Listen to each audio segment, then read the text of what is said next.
क्या माँ बाप अपने बच्चों का भविष्य इसीलिए बनाते हैं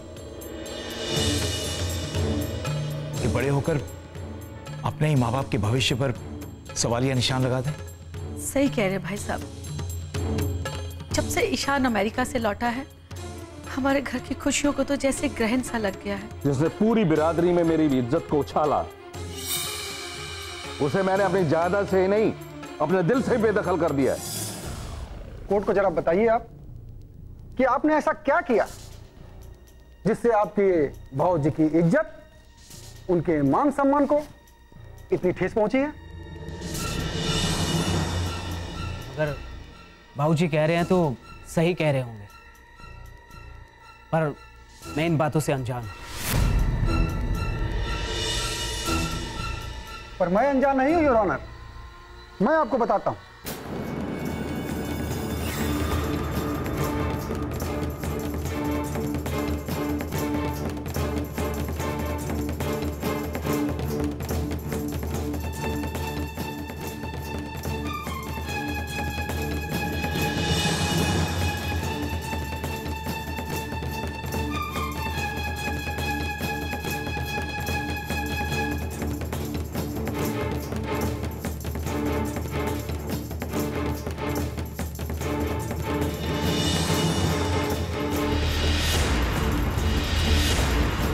अब आप ही बताइए योर ऑनर, ईशान आज की पीढ़ी का पढ़ा लिखा नौजवान है जो ना तो किसी सामाजिक कुरीति का साथ देगा और ना ही कानून तोड़ेगा।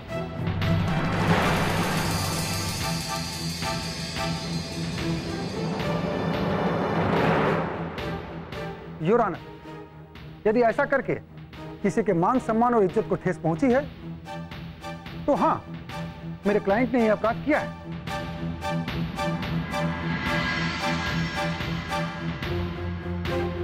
लेकिन मिस्टर वीरेंद्र सिंह ने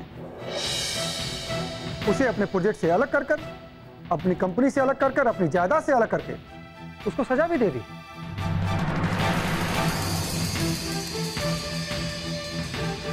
योर ऑनर, सजा देना अदालत का काम है, मिस्टर वीरेंद्र सिंह का नहीं।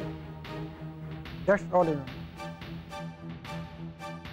योर ऑनर, मैं मानता हूं कि मिस्टर अग्रवाल ने अभी तक जो कुछ कहा है वो काफी हद तक सही है।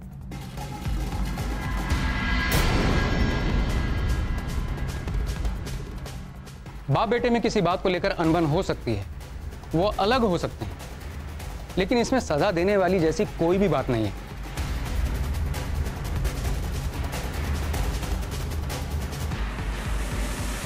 मिस्टर सिंह ने उन्हें अपनी वसीयत से बेदखल किया है, जो वो कर सकते हैं। That's all your honour.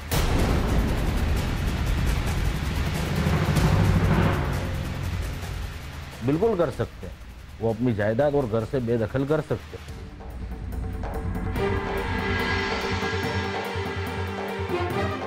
पर उस प्रोजेक्ट से नहीं जिस पर मिस्टर ईशान ने मेहनत की।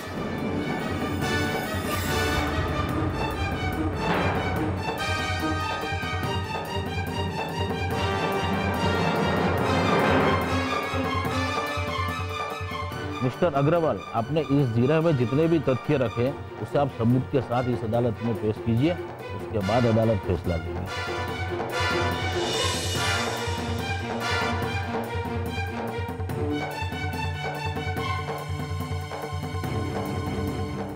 अदालत की कार्यवाही अगली तारीख तक मुलतवी की जाती है। माथुर साहब, आपने देखा आज कोर्ट में मिस्टर ओपी अग्रवाल कितने एग्रेसिव थे और वो बार बार कोशिश कर रहे थे कि मुझे पर्सनल एलिगेशन लगाए जाए। अरे ये सब उनके पैंतरे हैं वीरेंद्र जी, और वो मानसिक तौर पर आपको तोड़ना चाहते हैं ताकि आप ये केस पहले गिव अप कर दें। I'm sorry to say, mister Mathur, लेकिन आपको वो एविडेंसेस आज कोर्ट में पेश करने चाहिए।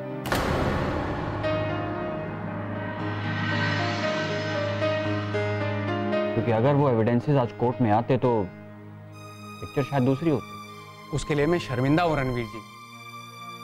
वो मेरे असिस्टेंट ने गलती से वो फाइल रात को ऑफिस में छोड़ दी थी और सुबह जब तक इस बात का पता चला तो हेयरिंग शुरू हो गई थी और इसलिए वो एविडेंस वक्त पर नहीं पहुंच सके। इस तरह से शुरुआती तौर पर तो हम पिछड़ गए। अरे उसकी तो आप चिंता ही मत कीजिए, अगली तारीख तक तो हम ये सारी बढ़त बराबर करके उनके आगे ही खड़े होंगे।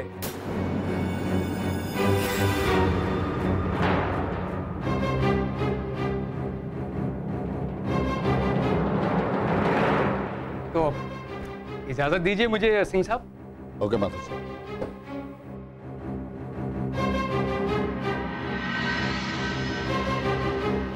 सर आप टेंशन क्यों लेते हैं? जब सारे एविडेंस हमारे फेवर में है तो हमें कौन हरा सकता है? और फिर अगर एक हियरिंग में हम एविडेंस पेश नहीं कर पाए तो इसका मतलब ये थोड़ी है कि हम केस हार गए। सर आप ही तो कहते हैं ना कि जहां सच्चाई है जीत भी वहीं पे है।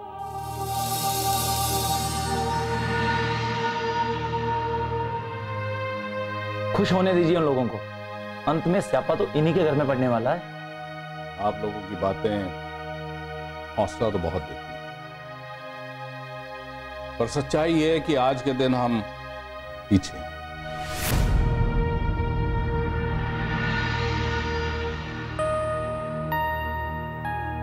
बाकी होना तो वही है जो माता रानी चाहेगी।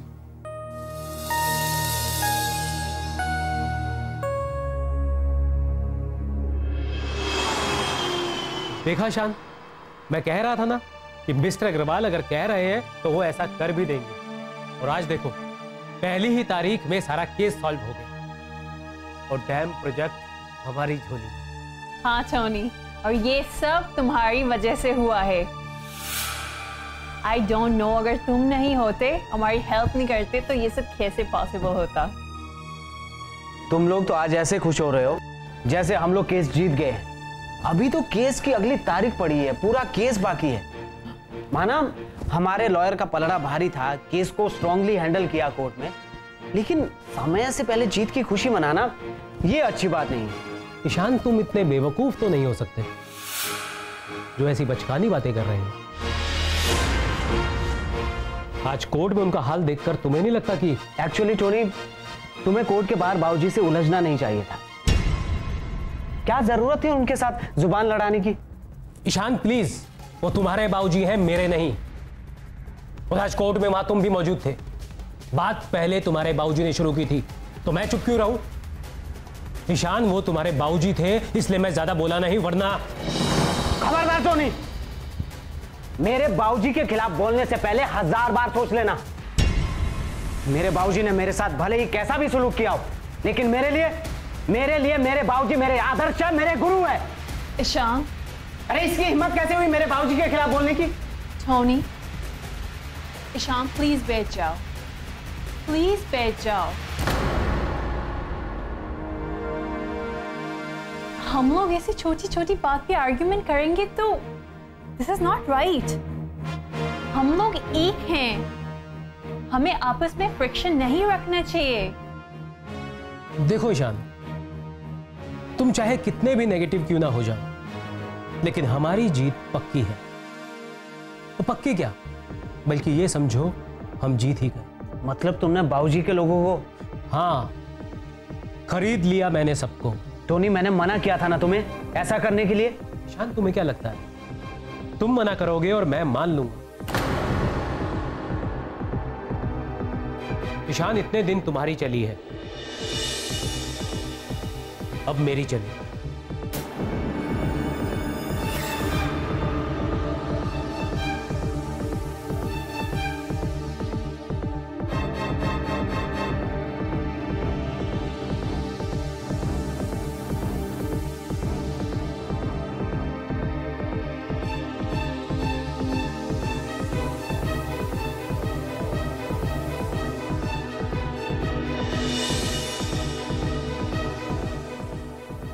पता नहीं तान्या, हम और टोनी साथ में काम कैसे कर पाएंगे।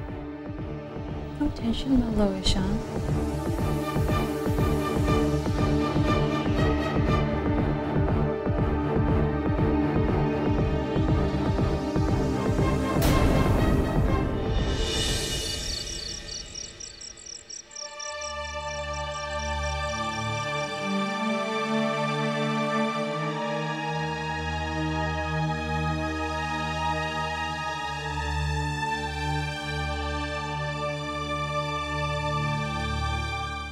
सुनिए जी, क्या हुआ आज कोर्ट में?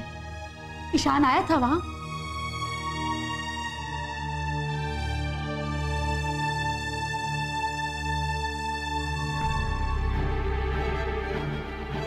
जिसको उंगली पकड़कर चलना सिखाया उसी ने हाथ मरोड़ दिया।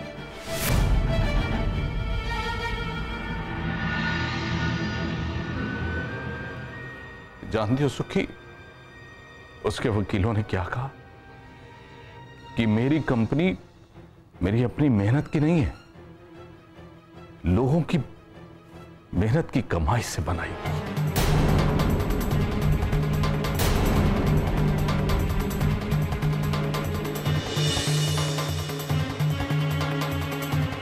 भाजी, भाजी आप इन बातों को अपने दिल पर मत लीजिए।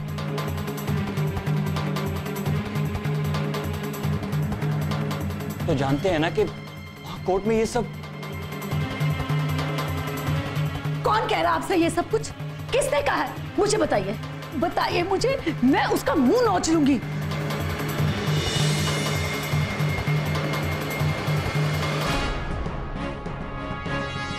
मुझसे पूछे, मैं बताऊंगी उसे। सारी जिंदगी इस इंसान के साथ साया बनकर रही हूं।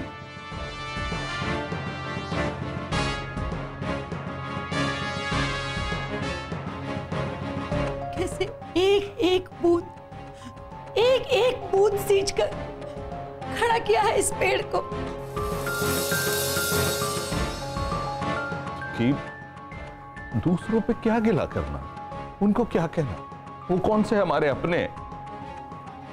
अरे जो हमारा अपना है, अपना, वो ऐसे उंगली करके खड़ा है हमारी तरफ।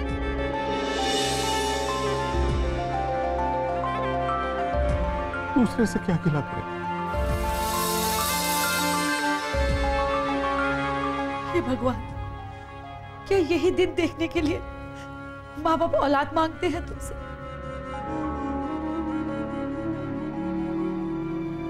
क्या यही सौगात मिलनी है माँ बाप को अपनी औलादों से? तो फिर क्यों माँ बाप सर झुकाकर तुम्हारी चौखट पे अपनी औलाद के लिए मन्नत मांगते हैं?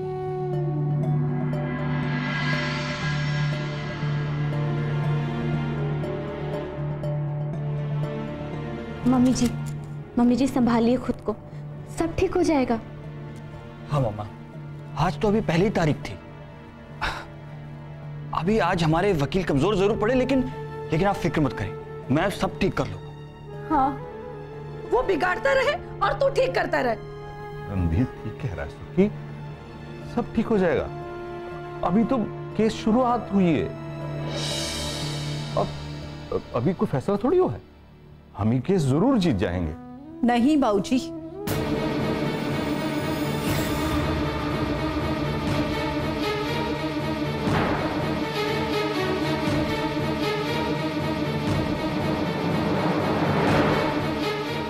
मुझे नहीं लगता कि हम ये केस जीत पाएंगे।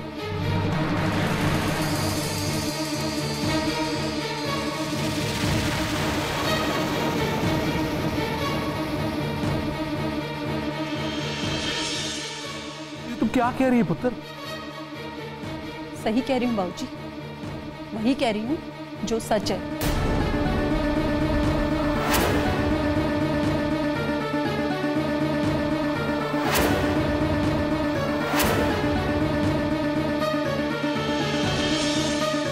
क्योंकि मैं नहीं चाहती हूं कि आप झूठी उम्मीदों की बुनियाद पर महल बनाने के सपने देखें, क्योंकि मैं आपकी किसी लीगल टीम की मेंबर नहीं हूं, आपकी बेटी हूं बाबूजी। सच्चाई से रूबरू कराना मेरा फर्ज है।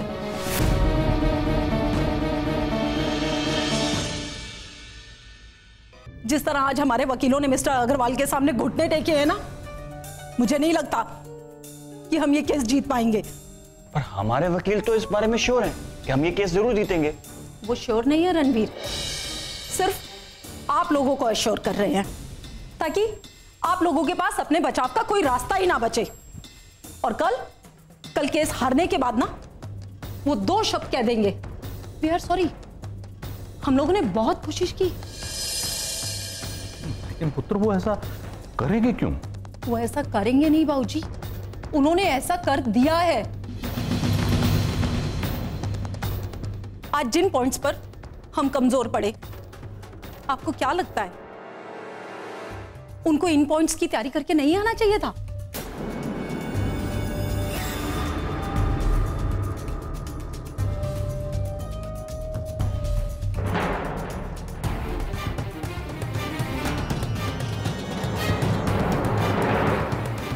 बाबूजी, मुझे लगता है कुछ सही कह रही है। जब आप लोग को पता था कि अब कुछ सही है, तो फिर आप लोगों ने इसकी बात क्यों नहीं सुनी? उसके बावजूद आप लोग। अक्कू, क्या अब कुछ नहीं हो सकता? कोई और रास्ता नहीं बचा? रिलैक्स मामा। अक्कू, मुझे नहीं लगता कि हमारे वकील ऐसा कर सकते हैं कि वो टोनी से मिल जाए। नहीं, और अगर ये वकील भी उनसे मिल सकते हैं तो कोई और वकील भी मिल सकता है। हर इंसान बिकाऊ नहीं होता बाबूजी।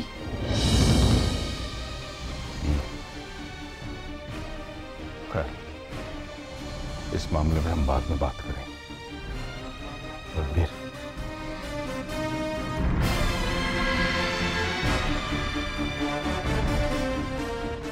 अक्कू, मुझे लगता है कि इस केस को अब तुम्हें ही पूरी तरह से हैंडल करना होगा।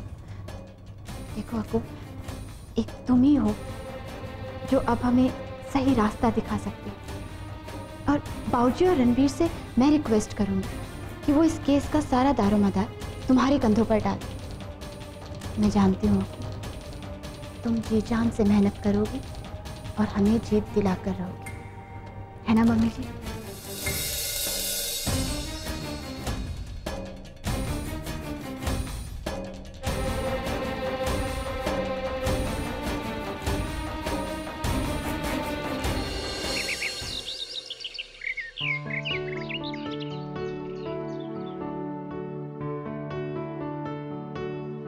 अरे भाई, क्या खिचड़ी पक रही है सास और बहू के बीच में?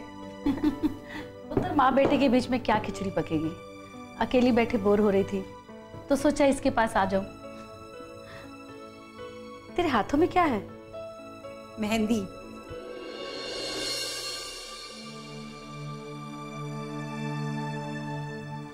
वो क्या है ना मम्मा, मैं मार्केट गई थी तो मैंने देखा आज सब लोग मेहंदी लगा रहे थे, तो मुझे याद आया कि सावन शुरू हो गया और भाभी का भी तो पहला सावन है, तो मैं ये मेहंदी खरीद के लाई। मैंने सोचा आप लोगों को घर चल के लगा दूंगी। रब्बा, मैं तो भूल ही गई थी। अच्छा किया तू मेहंदी ले आई। पर मम्मी जी, मेहंदी? हाँ पुत्र, सुहागनों को जरूर लगानी चाहिए। कहते हैं मेहंदी का रंग जितना गाढ़ा होता है, पति की उम्र उतनी ही लंबी होती है। चलिए, अब आप दोनों ना जल्दी से हाथ धो लीजिए, मैं आप दोनों को मेहंदी लगा देती हूँ। ऐसा कर पुत्र, तू पहले अपनी भाभी को लगा दे, मैं बाद में लगाऊंगी, ठीक है?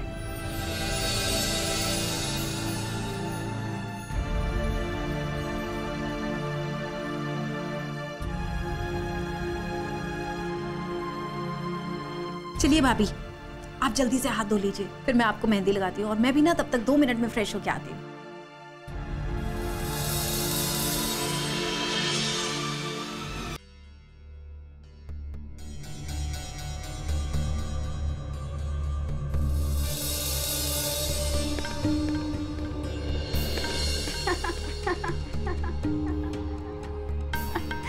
क्यों, क्या हुआ?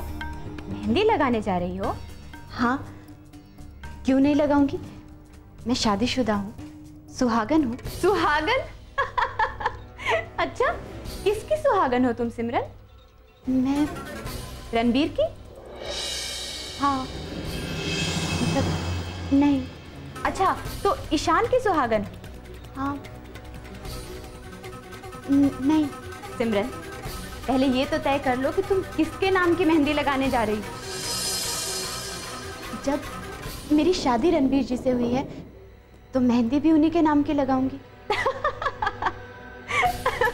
उस समझौते को तुम शादी कह रही हो? पर समझौता तो मेरे और रणबीर जी के बीच में हुआ था। हमारी शादी पूरे रीति रिवाजों के साथ हुई है। सिमरन, लोगों को धोखा देते देते तुम खुद से भी झूठ बोलने लगी। तुम्हें तो खुद भी नहीं पता कि तुम्हें चाहिए क्या। मतलब तो जरा मेरी आंखों में आंखें डाल कर बताओ, क्या तुम ईशान को अब भी उतना ही प्यार करती हो जितना शादी से पहले करती थी? तुम कहना क्या चाहती हो? मैं सिर्फ इतना कहना चाहती हूँ सिमरन कि अपनी आंखों पर से झूठ का पर्दा हटाओ, सच और सपने के बीच में फर्क समझने की कोशिश करो और फिर ये तय करो कि तुम उस ईशान धोखेबाज इंसान को प्यार करती हो या रणबीर जैसे सीधे साधे सच्चे और समझदार इंसान को प्यार करती हो। देखो, तुम मुझे भरमाओ मत। मैं जानती हूँ कि मुझे क्या चाहिए। तुम चली जाओ यहाँ से। तुम चली जाओ यहाँ से। मैं कहती हूँ चली जाओ यहाँ से। तुम चली जाओ यहाँ से। चली जाओ यहाँ से। मैं कहती हूँ चली जाओ यहाँ से। मैं कहती हूँ चली जाओ यहाँ से। चली जाओ यहाँ से। चली जाओ। भाभी, क्या हुआ भाभी? किससे बातें कर रही थी?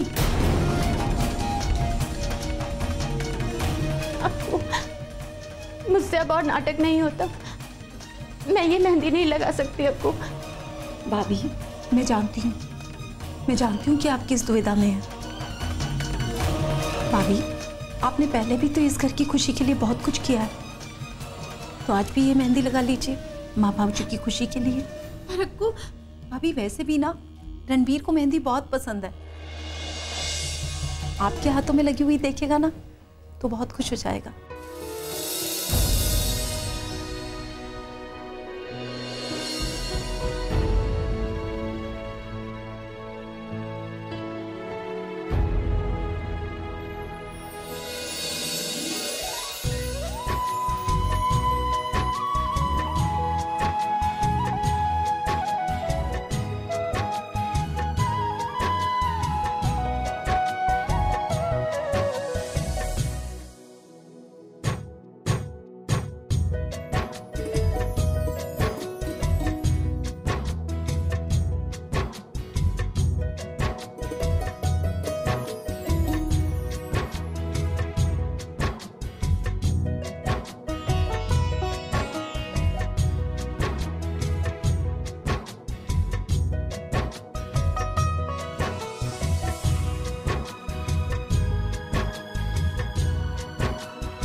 जीजे का नाम देख के कैसे शर्मा रही आज भी है।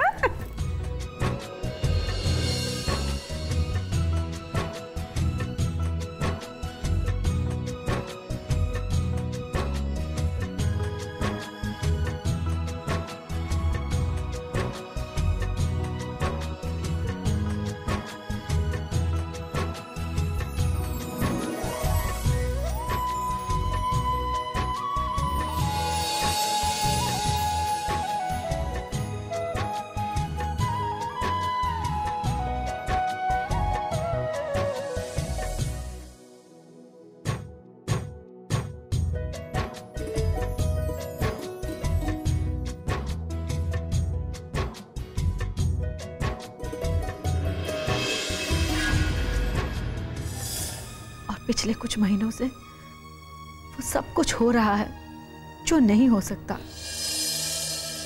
और आज भी वही होगा। मामा, जब भैया 7 समुंदर पार रहते थे ना, तो भी वो रक्षाबंधन के दिन जरूर आते थे। और फिर अब तो वो इसी शहर में है, क्यों नहीं आएंगे? वो जरूर आएंगे मामा।